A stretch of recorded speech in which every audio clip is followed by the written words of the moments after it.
Bonjour et bienvenue sur le podcast À votre pleine santé, le podcast naturo qui vous accompagne vers une alimentation saine et gourmande et qui vous donne les clés pour une santé optimale en toute simplicité.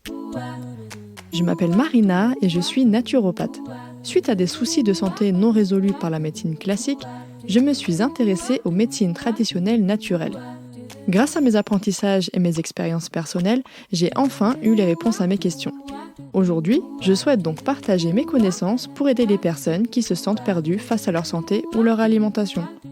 Ma mission à travers ce podcast sera de vous aider à manger mieux sans frustration grâce à mes conseils, mais je vous aiderai également à comprendre les besoins de votre corps pour mieux le chouchouter. Préparez-vous à améliorer enfin votre hygiène de vie car la pleine santé se trouve entre vos mains. Avant de commencer, comme d'habitude, je vous partage l'avis du jour qui a été laissé cette fois par Keira O et qui me dit « Un contenu riche et agréable à écouter, hâte de découvrir la suite. Bravo pour ton travail de qualité. » Eh bien, merci beaucoup en plus avec le petit émoticône tout content, tout joyeux. Donc, merci pour ton message et tes encouragements qui me touchent énormément. Et encore une fois, je suis tellement contente de voir que ce podcast vous plaise. Donc, vraiment, merci d'avoir pris le temps de laisser ce commentaire. Dans ce 8e épisode, qui est en réalité la deuxième partie de l'épisode précédent, je voulais partager avec vous mes aliments phares de l'alimentation vivante que vous pourrez mettre en place dans votre quotidien afin d'augmenter tout simplement avec simplicité vos apports micronutritionnels. Et encore une fois, vous retrouverez toutes les notes de l'épisode dans la description. Alors mon premier aliment chouchou, ça va être les graines et céréales germées. Les graines germées ou les céréales germées, c'est vraiment un excellent moyen d'augmenter la valeur nutritionnelle de votre repas en les saupoudrant sur vos salades, vos légumes, vos toasts ou en les intégrant à vos jus par exemple. Vous pouvez faire germer énormément de graines, mais comme je vous l'ai dit aussi, vous pouvez également faire germer des céréales qui s'inviteront parfaitement en topping sur vos smoothie bowls. Alors ça, moi j'aime trop les petits smoothie bowls. Vous faites votre petit smoothie, vous mettez ça dans un bol, vous parsemez avec le topping de votre choix. Et donc justement, les céréales germées, ça sera vraiment un super topping santé pour une alimentation vivante. Vous pouvez aussi les saupoudrer sur votre yaourt végétal ou encore dans vos porridge frais, mais également dans vos salades composées. Par exemple, le pois chiche, quand il est germé et qu'on l'utilise dans les salades ou d'autres légumineuses d'ailleurs, elles vont être beaucoup plus digestes. En plus, voilà, c'est super bon et vous avez une meilleure assimilation. Si vous avez un déshydrateur à la maison, vous pouvez très bien vous faire un délicieux muesli avec des céréales germées et des dattes. Et je vous assure que ça sera un régal pour votre organisme, mais également pour vos papilles. Alors sachez que vous n'êtes pas obligé de laisser vos céréales germer jusqu'à ce qu'une pousse sorte comme on le fait souvent avec les graines germées, mais dès que le germe est présent et dépasse même un tout petit peu, eh bien elles sont déjà digestes et riches en nutriments. Pour faire germer vos graines et vos céréales, vous n'êtes pas obligé d'avoir un germoir, même si forcément c'est plus pratique, ça c'est certain. Vous trouverez plein de vidéos sur internet avec des tutoriels, je vous laisse regarder tout ça. Maintenant, nous allons voir les bienfaits de ces fameuses graines et céréales germées.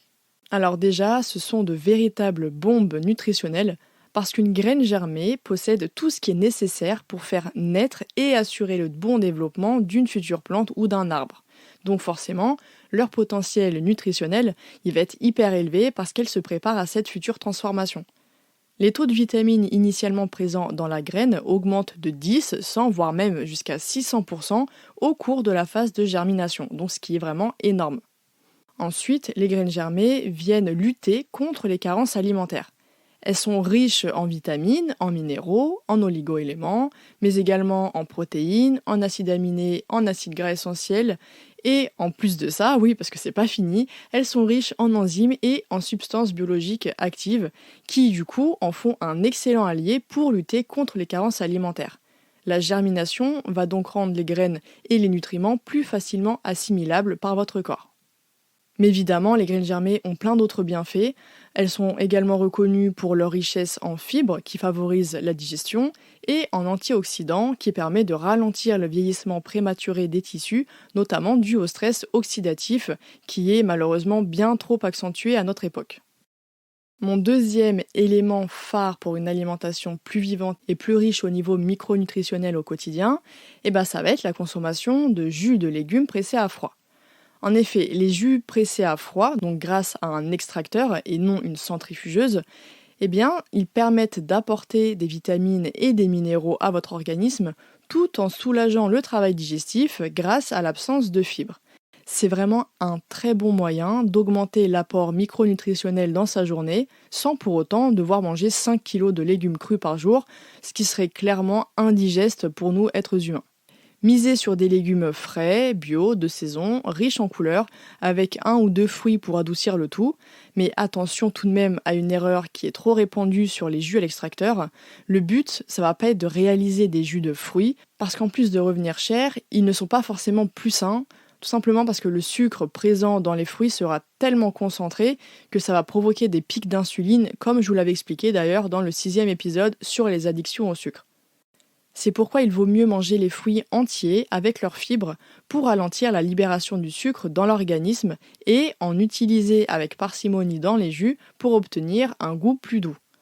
Je vous recommande une consommation entre 250 ml on va dire et jusqu'à 500 ml par jour de jus de légumes frais. Ça sera franchement amplement suffisant. Et d'ailleurs, vous avez des recettes de jus sur le blog, également dans mon e-book qui s'intitule Une immunité boostée naturellement, qui est disponible sur mon site directement. Mais je vous ai également partagé une de mes recettes de jus favorites directement sur mon compte Instagram en IGTV. Le 3e aliment indispensable à une alimentation plus vivante, ce sont les légumes lactofermentés. J'en parle énormément et vous allez comprendre pourquoi. En fait, il s'agit d'un mode de conservation ancestral de certains aliments qui permet d'augmenter la quantité de bactéries probiotiques par une fermentation lactique, d'où le nom lactofermentation. Il n'y a pas du tout de lactose dedans, il y a des gens des fois qui me posent la question. Non, ça vient du terme lactique, mais pas du tout au niveau du terme de lactose. Avec ce processus, les aliments deviennent plus digestes, plus riches au niveau nutritionnel, ils sont détoxifiés des métaux lourds et des toxines présentes, mais en prime, ils ont un goût acidulé, vinaigré qui devient vraiment addictif et je confirme, je peux vraiment plus m'en passer.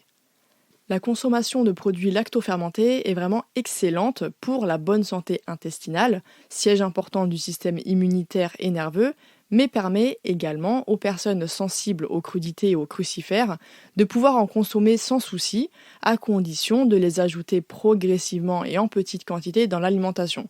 Sauf quand il y a des cas de SIBO, qui est une pathologie digestive, alors là il faudra adapter dans ce cas et vraiment voir la quantité qui vous convient et les légumes qui vous conviendront. La lactofermentation décuple les valeurs nutritives des aliments, notamment la vitamine C, les vitamines B, K et tout un tas d'enzymes nécessaires pour le bon fonctionnement de votre organisme, en plus de faciliter la digestion en stimulant la production de l'acide chlorhydrique par l'estomac, comme on l'avait vu dans l'épisode précédent, tout en protégeant sa muqueuse. C'est un produit phare dans l'alimentation vivante, riche en vitamines, en minéraux, en choline, qui permet véritablement de pallier aux carences dues à la pauvreté micronutritionnelle des sols. Les légumes lactofermentés se marient parfaitement bien avec des légumes classiques, en toast, dans des maquis et rouleaux de printemps, comme je l'avais déjà montré sur Instagram, c'est ma version un petit peu favorite, ou encore tout simplement dans une délicieuse salade composée. Le 4e type d'aliments que je vous recommande vivement, ce sont les produits de la ruche éthiques et locaux, et plus précisément le pollen et le miel. En effet, le pollen cru non lyophilisé, que l'on trouve facilement en rayon surgelé des magasins bio, est l'une des meilleures sources de protéines végétales parce qu'il contient des acides aminés facilement assimilables dans le tube digestif. Il contient également des vitamines, des minéraux, des lactoferments qui aident à la régénération de la flore intestinale, mais également des enzymes nécessaires au bon fonctionnement de l'organisme, ainsi que des antioxydants. Le pollen de cyste, par exemple, est une excellente source de probiotiques naturels, en plus d'équilibrer naturellement votre santé digestive. Le miel, quant à lui, est un véritable alicament exceptionnel s'il est cru et pur, bien évidemment. Il regorge de vitamines, de minéraux, d'oligo-éléments, d'enzymes et antioxydants, dont les proportions varient d'un miel à l'autre. Je vous recommande un de mes mélanges favoris en apithérapie, que je conseille beaucoup en consultation, qui va être de prendre le matin à jeun une cuillère à soupe de pollen frais dans une cuillère à café de miel de châtaignier, car ce miel est très reminéralisant en plus d'avoir un index glycémique bas. Vous allez laisser fondre en bouche pour favoriser l'assimilation par la muqueuse buccale, puis vous allez avaler tout simplement. Vous pouvez aussi l'intégrer sur vos smoothie bowls ou dans des yaourts végétaux par exemple.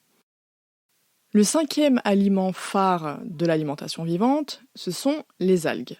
Ces végétaux marins ou d'eau douce contiennent l'ensemble des acides aminés essentiels, en plus d'être très riches en diverses vitamines, minéraux, oligo-éléments et antioxydants.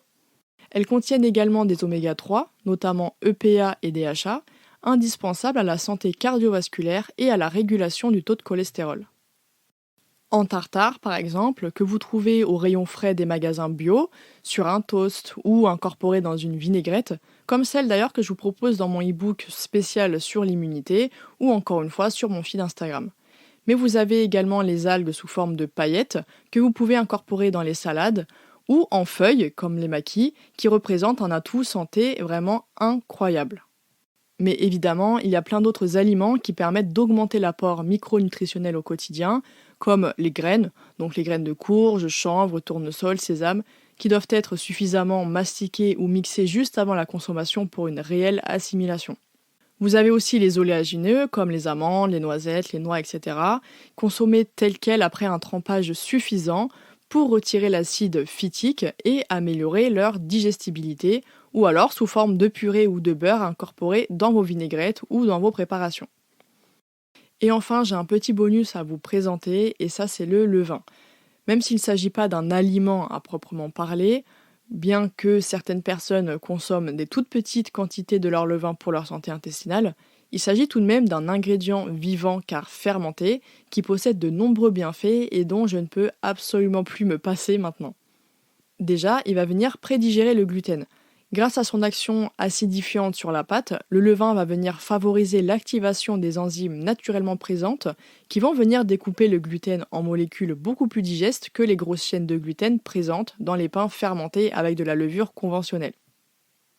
La fermentation du levain permet aussi de réduire la teneur en phytate de 24 à 50% de plus que la levure classique. L'activité de la phytase, donc qui est une enzyme, elle est vraiment optimale avec le levain, ce qui permet la dégradation de l'acide phytique appelé phytate, responsable de la déminéralisation. Or, plus le niveau d'acide phytique est réduit, plus votre organisme pourra assimiler les minéraux présents dans les céréales. C'est ce que nous avions vu dans le cas de la carence en chrome et le lien avec les envies de sucre, parce que les phytates des céréales non trempées suffisamment empêchent l'assimilation du chrome par l'organisme. Ensuite, il faut savoir que le levain permet une meilleure utilisation des glucides et baisse l'index glycémique d'un aliment. Des études montrent que la réponse glycémique et insulinémique après la consommation de pain au levain, elle est plus faible qu'après un pain levé avec de la levure de boulangerie. Cet effet est dû à la diminution du pH grâce à l'acide acétique présent dans le levain et à une meilleure assimilation des glucides. Il faut savoir aussi que les bactéries lactiques présentes dans le levain, elles peuvent synthétiser des antioxydants. Selon des études scientifiques, les bactéries lactiques présentes dans le levain ont la capacité de synthétiser des peptides antioxydants lors de la fermentation au levain de diverses farines de céréales.